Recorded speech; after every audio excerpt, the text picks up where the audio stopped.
کہ ابھی آج کل خامنہ ای صاحب کی اسٹیٹمنٹ ایک فورسفل بڑی امپورٹنٹ ہے. ہم ٹرمپ کی اسٹیٹمنٹ کو زیادہ اہمیت دیتے ہیں, میرے خیال سے علی خامنہ ای صاحب کی اسٹیٹمنٹ اس سے زیادہ امپورٹنٹ ہے, اور particularly in Muslim world it is very important. تو اس لیے ہم سمجھتے ہیں کہ تھرو نیگوسیشن اس کو ریزالو ہونا چاہیے. اور انڈیا خود کیا ہوا ہے یونائٹڈ نیشنز میں, پاکستان نے انیشیٹو تو نہیں لیا تھا, انڈیا نے خود اس کو ڈسپیوٹڈ رکھ کے 370. لیکن جو رانجھا صاحب کہہ رہے ہیں کہ بہت جلد کشمیر کا معاملہ جو ہے وہ سیٹل ہو جائے گا, آپ اس سے اتفاق کرتے ہیں؟ آئی ڈونٹ تھنک سو کہ اتنا جلد وہ سیٹل ہوگا, ٹائم کنزیومنگ ہے, لیکن بھی یہ سمجھتے ہیں کہ امیکیبلی سیٹل ہونا بہت ضروری ہے. جی کچھ میں اس پہ یہ بات کر رہا تھا کہ جنگ کا معاملہ, جنگ کا معاملہ, نیگوسیشنز یا بات چیت یا بائلیٹرل ٹاک وہ چلتا رہے گا. جو باقی ہمارا, آپ کے خیال میں ہندوستان اور پاکستان کی جنگ نہیں ہوگی؟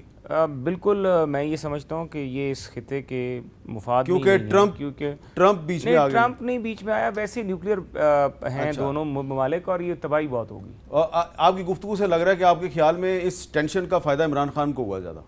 دیکھیں ان کو ایک ظاہر ہے, وہ جس طرح آپ نے کہا کہ کشمیر کے ہوتے ہوئے آپ کس طرح کریں گے, تو ہم چاہ رہے ہیں کہ یہ معاملہ جو ہے جنگ والا نہ ہو, تاکہ ہمیں کشمیر والے معاملے سے ہٹ کے جو مہنگائی اور یہ باقی ملک میں ہو رہا ہے اس کے اوپر بات کرنے کا موقع ملے. جی اچھا, اب آپ دونوں کا بہت بہت شکریہ. اس پہ ایک بریک لیتے ہیں, بریک کے بعد ہم نے بات کرنی ہے کہ کراچی میں جو ایک کچرے کی صفائی کا مسئلہ ہے, اس پہ 3 بڑی پارٹیوں میں ابھی تک معاملات جو ہیں وہ بڑے کشیدہ ہیں. حالانکہ ہم نے کچھ ہفتے پہلے ان کی آپس میں سیٹلمنٹ کرا دی تھی, انہوں نے پوری دنیا کے سامنے یہ وعدہ کیا تھا وہ ایک دوسرے سے تعاون کریں گے, لیکن وہ اب آپس میں دوبارہ لڑ رہے ہیں. کیوں لڑ رہے ہیں اس پہ بات کریں گے وقفے کے بعد.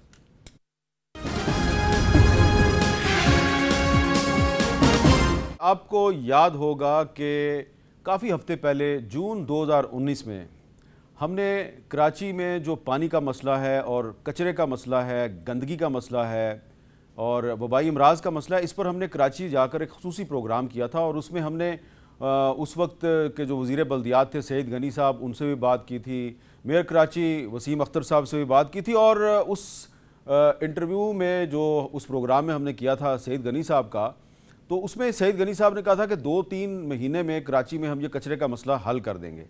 اس کے بعد پھر یہ ہوا کہ پاکستان تحریک انصاف سے تعلق رکھنے والے وفاقی وزیر علی زیدی صاحب نے کلین کراچی کمپین شروع کر دی.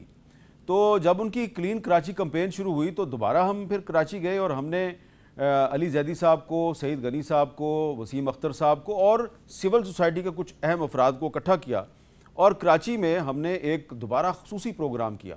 ہمارے اس پروگرام میں سعید غنی صاحب نے, علی زیدی صاحب نے اور جو وسیم اختر صاحب ہیں, انہوں نے مل جل کے یہ معاملہ حل کرنے پر اتفاق رائے کیا. لیکن اب آپ دیکھیں کہ وہ اتفاق رائے ٹوٹ گیا. اب نہ صرف یہ کہ جو وسیم اختر صاحب ہیں اور مصطفیٰ کمال صاحب ہیں ان کی ایک لفظی جنگ شروع ہو چکی ہے, بلکہ سعید غنی صاحب اور تحریک انصاف کی جو لیڈرشپ ہے ان کے درمیان بھی کافی معاملات خراب ہیں. تو اب جب کہ علی زیدی صاحب یہ خط لکھ رہے ہیں 19 اگست کو, وہ انہوں نے خط لکھا ہے سندھ کی حکومت کو کہ آپ ہمیں بتائیے کہ officially and publicly notify the list of identified GTS sites in all 6 districts with capacity of each GTS in metric tons. یعنی GTS کا مطلب یہ ہے کہ جو جہاں پہ کچرا جو ہے آپ جا کے ڈمپ کریں گے, تو ڈمپنگ سائٹس کے بارے میں. تو یہ خط لکھا ہے انہوں نے, ان کا رائٹ ہے. لیکن یہ معاملہ تو ہم نے جو کراچی میں پروگرام کیا تھا 4 اگست کو, اس میں معاملہ طے ہو گیا تھا. اور کیسے طے ہو گیا تھا ذرا سنیں. اس میں ہم تو اس وقت جو ہے وہ 6 کے 6 ڈسٹرکٹس ہیں اس میں کام کر رہے ہیں. اب جو بیک لاگ ہے کچرے کا زیادہ وہ ڈسٹرکٹ ویسٹ میں ہے, کورنگی میں, اور سینٹرل سے تو کافی سارا ہم نے کلیئر کر بھی لیا, لیکن کورنگی اور ویسٹ میں کہیں ابھی بھی ہے.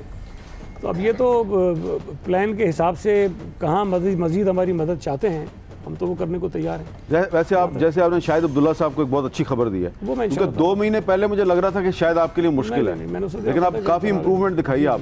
جو کچرا اٹھے گا سعید بھائی وہ جا کے لینڈ فل میں ڈالنے میں تو آپ کو کوئی اعتراض نہیں؟ نہیں بالکل کوئی اعتراض نہیں ہے. لینڈ فل سائٹ پر کہہ دیا ہے ہم نے ان کو ہم نے کہہ دیا ہے پہلے سے. تھینک یو کہہ رہے ہیں آپ, بڑی مہربانی, پہلے سے کہہ دیا ہے. دیکھیں ان کی بات ملا کے تھینک یو کریں. نا وہ بھائی کوئی ہمارا بھی شہر ہے, واہ جی واہ, بہت اچھی بات ہوئی ہے جی, ایک اچھی بات ہوئی ہے. انہوں نے ایک بات کی ہے, انہوں نے تھینک یو کیا ہے. پہلے ہی مجھے جب فون کیا تھا MD solid waste management board نے کہ جی وہ کچرا جو ہے وہ یہ لائیں گے, میں نے کہا جی لائیں تو موسٹ ویلکم, ان کو بالکل اجازت ہونی چاہیے, کیوں نہیں ہوگی. اب سارے کچرا اگر نکال لے کر کہاں جائیں گے, یہ تو جگہیں تو 2 ہی ہیں شہر میں نا, تو ان کو وہاں لے کے جانا ہے, بالکل لے کے جائیں.